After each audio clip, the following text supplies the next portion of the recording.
Okay, B'shut Torah, B'shut Rabotai.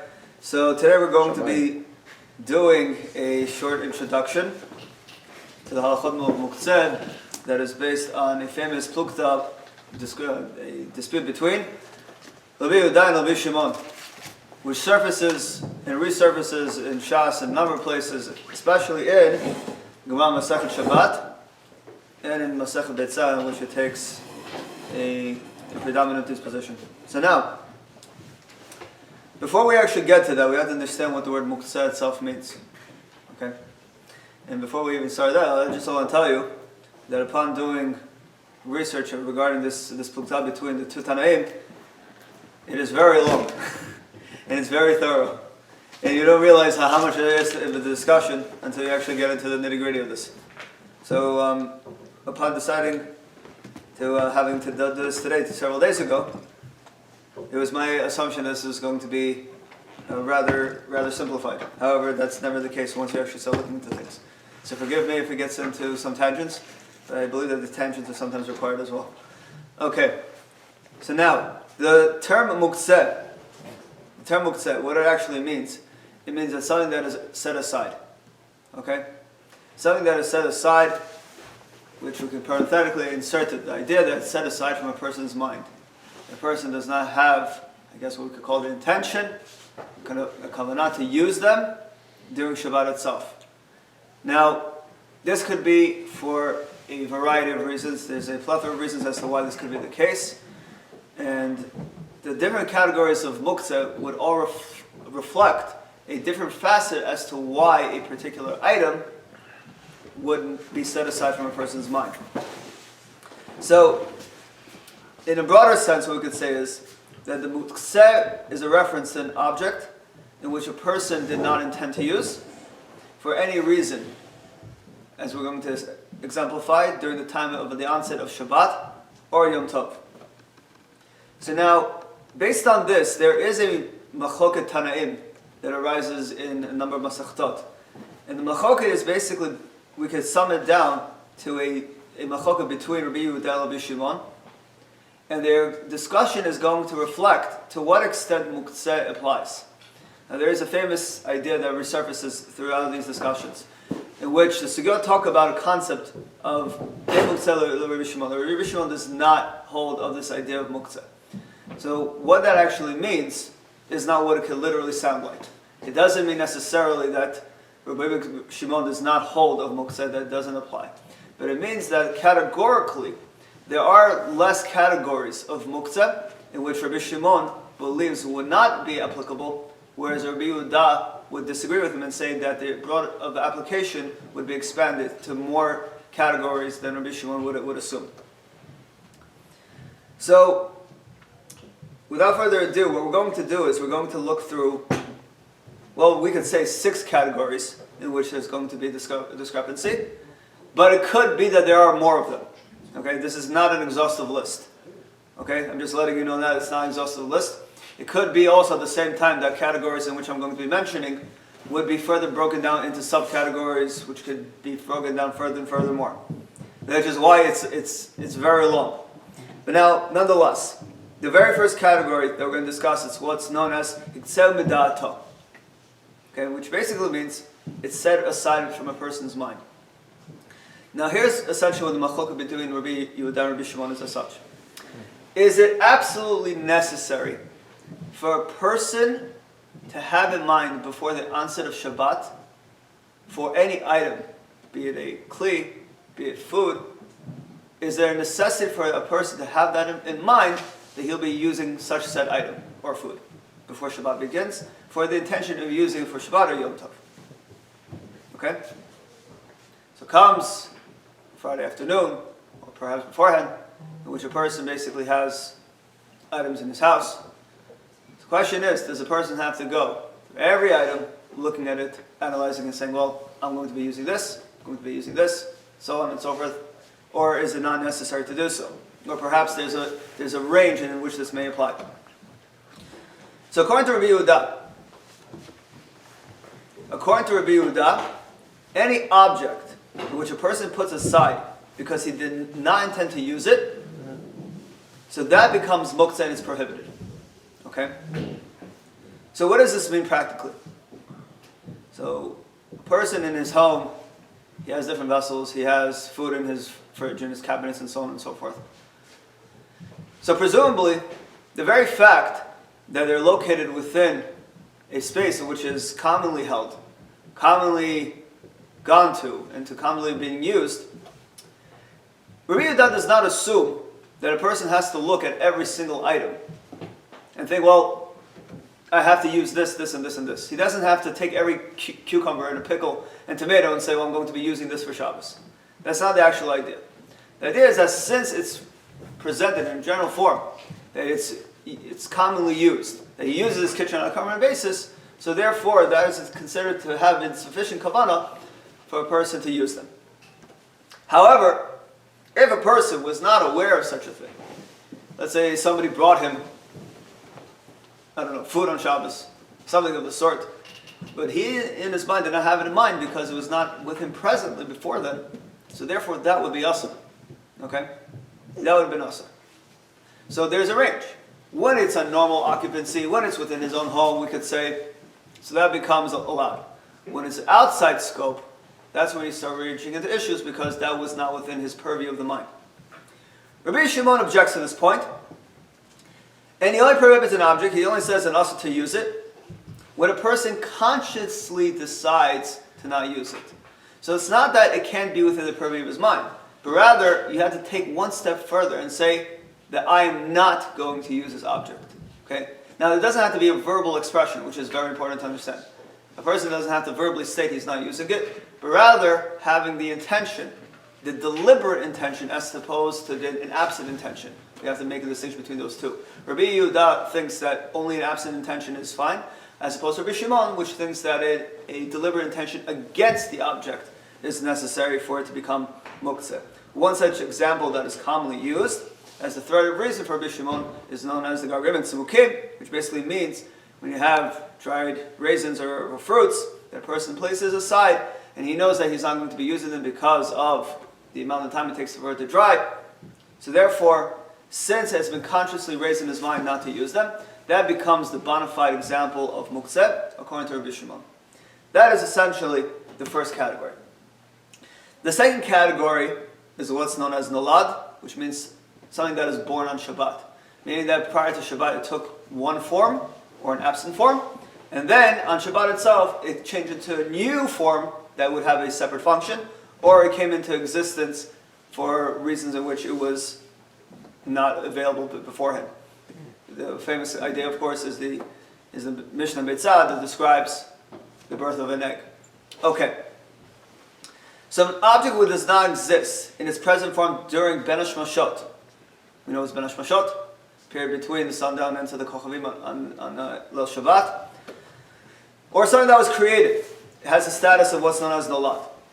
So if a utensil which was broken Shabbat did not exist in its present form, it becomes nolad. Okay? So something broke on Shabbat. You have a utensil that breaks in Shabbat, a kli that broke on Shabbat, and now it has a status no longer of the kli, but rather of a broken kli.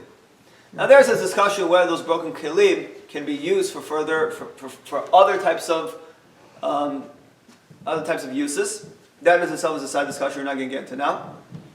But the idea is that when you have a kli that breaks, and now it can no longer be used in its present form, that becomes a nolad. An interesting case in which this also comes back is where you have, let's say, pits of a date pits. So now, the date pits, before the dates are being consumed, they're found inside of the fruit. Right? And then when a person eats them, now the date is consumed, but the pit now has its own entity. So beforehand, it was just part of a fruit. Now it has its own entity.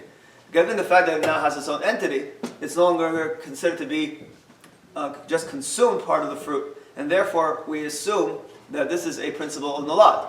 What was once considered a fruit now becomes known as a pit.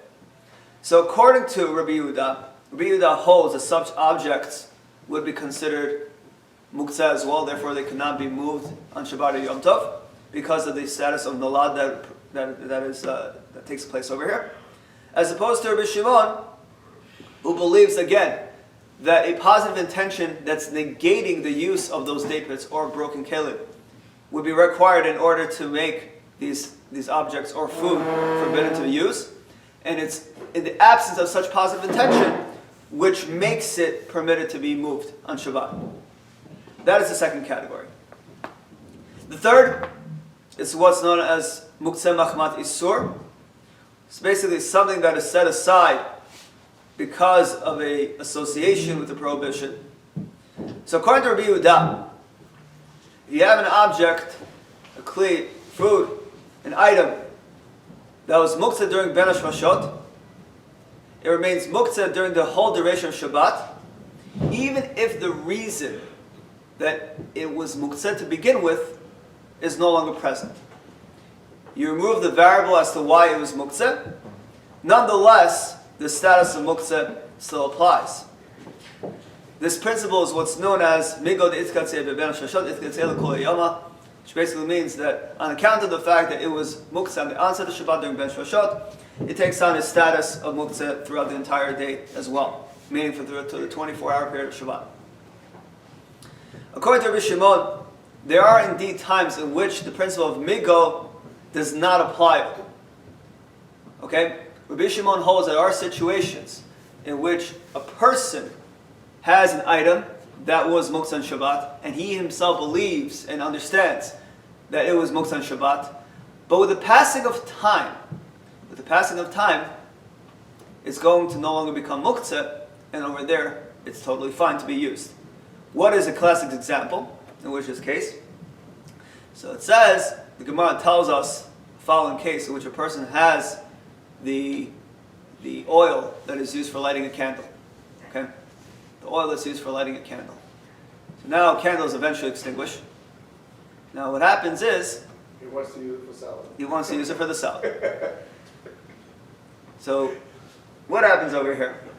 So Rabbi Yehuda holds that it becomes asur to use because of this principle of migod itkatzeh l'kol hayoma. However, according to Rabbi Shimon, there's an expression that's used in the Gemara that's very interesting. He argues no, it's actually fine to use. What's the reason? The Gemara says, Adam Yoshev mitzvah ematay yichben nero. That person is sitting and anticipating when the candle will extinguish. And the reason is? The reason... So you could use for your salad. Yeah. Okay? So, we have to understand, again, that it does not mean that Rabbi Shimon holds that there's no such concept of migo. That there are for sure situations in which an item will be considered muktzeh on the onset of Shabbat, and therefore it will take on its category as muktzeh throughout the Shabbat as well, even according to Rabbi Shimon. But there are situations in which it's not. Now, the fourth, something that's known as muktzeh machmat mi'us, which means something that's muktzeh because it's considered repugnant or repulsive. So what was an example? The Gemara talks about a case, and again, these cases are very interesting. Gemara talks about a case in which you have what's known as a ner yashan, that's made out of cheres. Okay? Talks about an old candle that is made out of earthenware. The Gemara talks about how in a situation where they're being used repeatedly over the frequent times that have been used, years or so, eventually the kli cheres, being the fact that it's been burning, it has some sort of repulsiveness that exists within it. It's not something that a person would want to touch and move around. It's dirty. It's not something that's going to be generally used, and therefore it would be placed aside. According to Rabbi Yehuda, such muktzeh exists because of its repulsive nature. According to Rabbi Shimon, he does not believe that's the case, and that he thinks that even then it's not muktzeh. There is no such concept as muktzeh machmat mi'us. The fifth is a kli shemachto eno ela le'isur. Okay, we are probably more familiar with another version of this. It's a derivative, perhaps, which is known as kli shemachto le'isur, which means a vessel that is generally used for an isur. The concept that's usually brought down by the Gemara is talking about a hammer, usually used for building, or on the side effect of using to open walnuts. So now, that's what we usually aware of. And over there seems to be no machlokah between Rabbi Yehuda and Rabbi Shimon, in which they both agree that it could be used in certain circumstances, machmat kufo, machmat mekomo, so on and so forth. Meaning that if in a permitted usage it could be used, or in an occupied place it could be moved. However, we have something that's categorically different than this. It's not clear shenoto leisur, but ella eno ella leisur. It is only used, something that is designated just for the sake of a prohibited purpose. So if you have an item which is dafka used only and exclusively for forbidden usage, is there a machlokah between the two of them? And indeed, in this case, there is. According to Rabbi Shimon, even over there, it could be used machmat gufo or machmat mekomo. According to Rabbi Yehuda, he holds that's not the case, and he only has a leniency when it would be occasionally used for a permitted substance, as opposed to here, in which it never is. The sixth, which is what's known as muchan la'adam and muchan l'klavim, which basically means that if you have something that is prepared for man, it's not prepared for dogs. What is that referring to? So imagine the following. You have an object that was fit for human use when Shabbat came in. But something happened to the object on Shabbat that makes it no longer fit for humans to eat it. Okay? So now, an example that we use. Let's say on Yom Tov. When we talk about Shabbat, we're referencing Yom Tov as well, because similar ideas of Muktzeh apply to both of them, even though there are some differences. If you have on Yom Tov, an animal, a live animal that was fit for shechita, okay?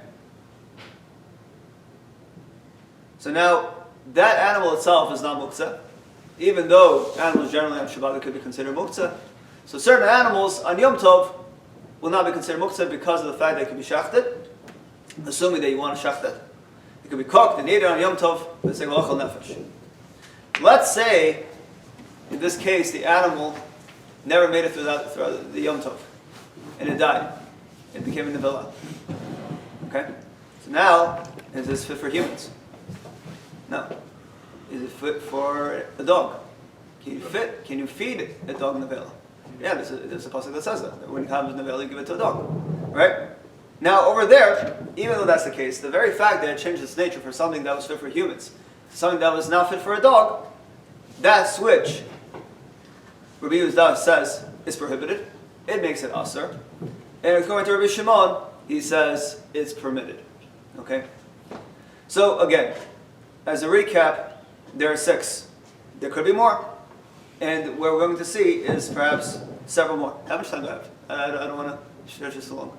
How much do you have to go? Yeah, there's a lot more. Oh, yeah, we can do 2 parts. Okay, so as just a recap, there's other Shem will continue with this at another point. But again, Muktzeh is essentially meaning something that's set aside. There's a machlokah between Rabbi Yehuda and Rabbi Shimon regarding different categories as to when this would apply or not. Again, to a great degree, they both agree that Muktzeh has many categories, which we're not discussing right now because it's not part of the subject, in which they hold both ways. However, there are a series of categories in which they strongly disagree with one another, to the extent in which, strongly disagree with one another,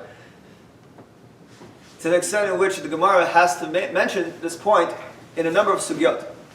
Again, the first case is in which it's set aside from a person's mind. According to Rabbi Yehuda, it has to be even a passive, non-existent intention is considered an intention to be Muktzeh. According to Rabbi Shimon, it has to be an active intention. And there's a subtle difference between the two of them that's very important to see that. The second is when it's a nalad, something that changes from one form to another. The third is when it's something that's associated with migod itkatzel ben shosha itkatzel kol yoma. According to Rabbi Shimon, sometimes there are situations where a person anticipates the muktzeh nature of something to change, and therefore the anticipation is considered a warranted, bona fide kavanah to make it allowed to use on Shabbat. As opposed to Rabbi Yehuda, such warrant is not considered sufficient. The fourth is machman mius, in which a repulsive nature makes something muktzeh, according to Rabbi Yehuda, which according to Rabbi Shimon is not the case. The fifth is something that is exclusively used for Issa purposes, and the last is something that changes the form from human food to something that it could be fed only to dogs or other animals. Now, again, these are the first 6. There are more, and what has to be understood is there actually is a common thread to all these types. We have to understand that whenever we have Machlokes between the Tanaim, it's not just, oh, let's just pick and choose where we're going to argue. But there is a reason why these 6 are being selected. And the further ones that we're going to be discussing, B'ezrat Hashem, they're going to also reflect a certain commonality between the two, and a certain, I guess we call it Yesod, the foundational principle that distinguishes the fundamental distinctions between Rabbi Shimon and Rabbi Yehuda. To be continued.